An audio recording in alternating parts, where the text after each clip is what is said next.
Le régime de l'état d'urgence constitue-t-il une menace pour l'exercice des libertés?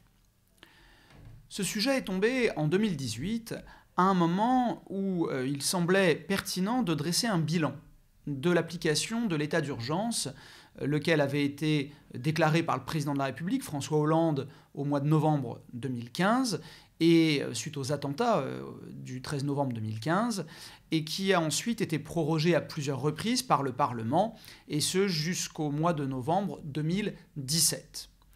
Et la question était donc relativement prévisible, question de savoir si l'application de ce régime de l'état d'urgence conduit à une restriction, voire à une annihilation des libertés publiques. Il faut bien comprendre que l'objet même du régime de l'état d'urgence, c'est de permettre des ingérences supplémentaires dans les libertés publiques de la part de l'autorité administrative. Mais doit-on pour autant considérer qu'il y a un réel risque pour l'exercice effectif des libertés fondamentales? Telle était la question posée ici. Et il fallait, à mon sens, y répondre de façon modérée ou pondérée. L'idée est celle d'un risque, première idée, mais d'un risque limité, voire, j'ai presque envie de dire, maîtrisé, deuxième idée. Un risque réel, un risque avéré, première idée. Pourquoi y a-t-il un risque pour l'exercice des libertés publiques? Eh bien, pour deux raisons. D'abord parce que, et c'est l'objet même du régime de l'état d'urgence, on va permettre, pendant que s'applique la loi du 3 avril 1955, on va permettre à l'administration de prendre des mesures qu'elle ne peut pas prendre légalement en circonstances normales. Et parmi ces mesures, il faut bien sûr mentionner les perquisitions administratives, qui doivent être considérées comme des ingérences dans le droit à la vie privée, mais aussi les assignations à résidence, qui portent atteinte à la liberté d'aller et venir. Or, ces mesures sont prises à des fins préventives, pour prévenir des troubles à l'ordre public, ce qui nous éloigne du régime répressif dans lequel, normalement, elles ont vocation à intervenir. Et on sait qu'il y a eu des polémiques, notamment lorsque certaines mesures d'assignation à résidence ont été prises lors des manifestations de la COP 21. Donc la première difficulté, le premier risque, c'est cette extension du champ de la prévention, cette extension des prérogatives de l'administration. Le deuxième risque, qui en fait en est le corollaire, c'est le contournement de l'autorité judiciaire. Les mesures que nous venons d'évoquer, et je pense notamment plus particulièrement aux perquisitions, sont en principe placées sous le contrôle de l'autorité judiciaire, dont l'indépendance fait l'objet d'une garantie constitutionnelle. Et on a vu, lorsque l'état d'urgence a été mis en œuvre, à quel point finalement les attributions constitutionnelles de l'autorité judiciaire étaient en réalité limitées.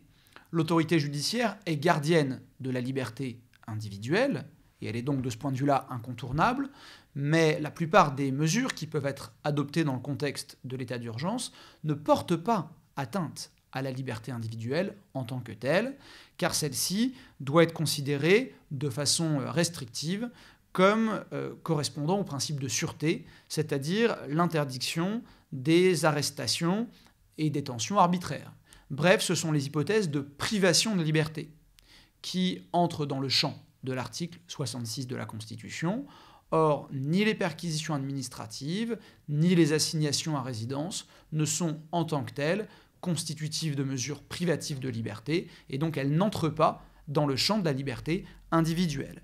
Et donc c'est ça le deuxième facteur de risque, c'est que non seulement l'administration peut adopter des mesures à titre préventif que normalement elle ne peut pas adopter, mais de surcroît, ça se fait en dehors du contrôle de l'autorité judiciaire, qui au mieux, dans certains cas, est informée. C'est le cas pour les perquisitions administratives qui donnent lieu à une information du procureur de la République.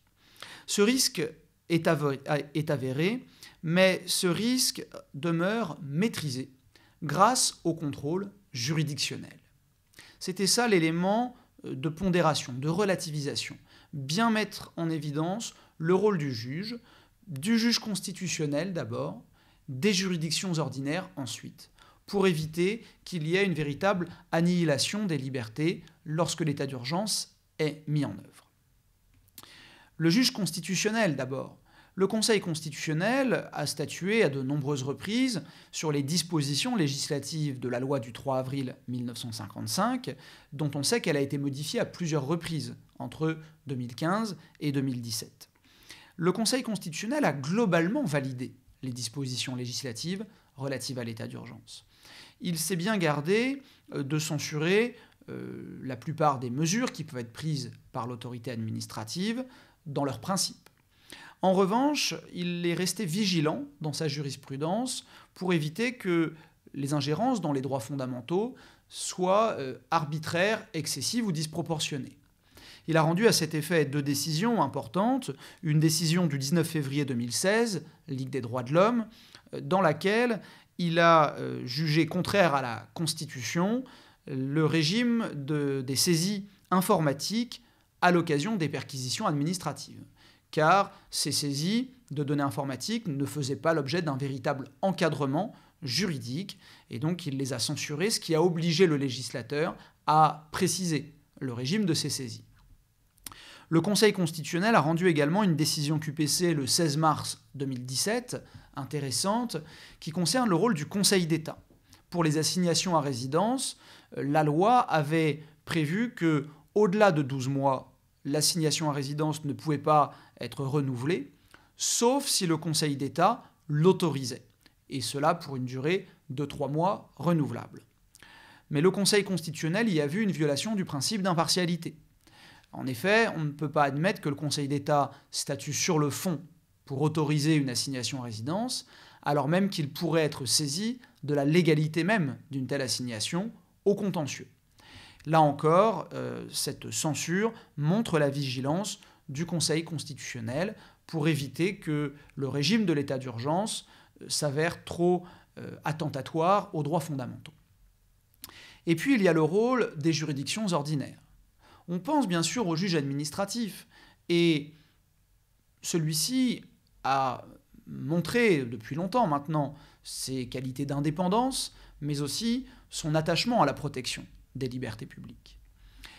Et c'est la raison pour laquelle le contournement de l'autorité judiciaire que j'évoquais tout à l'heure a eu des effets qui restent acceptables dans le contexte de l'état d'urgence.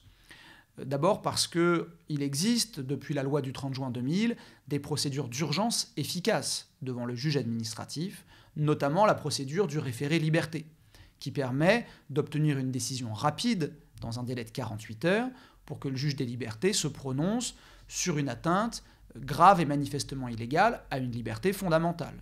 Et il est évident que de nombreuses assignations à résidence ont ainsi pu être contestées sur le fondement de cette procédure du référé liberté. Le Conseil d'État a également précisé au fond sa jurisprudence, notamment en fixant les critères de la légalité des perquisitions administratives, en imposant par exemple leur motivation, comme pour l'ensemble des mesures de police administrative, en admettant également que la responsabilité de l'administration puisse être engagée dans l'hypothèse où des dommages ont été commis à l'occasion de perquisitions administratives. Et puis, le juge judiciaire n'a finalement pas été totalement écarté du contrôle, car la chambre criminelle de la Cour de cassation a admis la possibilité pour le juge pénal de contrôler, par voie d'exception, la légalité des perquisitions administratives, et ce en vertu du principe de plénitude de juridiction du juge pénal. Il peut contrôler la légalité d'actes administratifs lorsque de cet examen, lorsque de ce contrôle, dépend l'issue du procès pénal. Or, si des infractions ont été découvertes à l'occasion d'une perquisition administrative, eh bien nécessairement l'issue du procès est conditionnée et subordonnée au contrôle de la légalité même des perquisitions administratives. Tous ces éléments devaient donc permettre d'apporter une réponse nuancée à la question posée. Le risque d'atteinte aux libertés publiques, d'atteinte à l'exercice effectif des libertés publiques existe, mais il a été globalement maîtrisé pendant les 2 années où l'état d'urgence a été appliqué.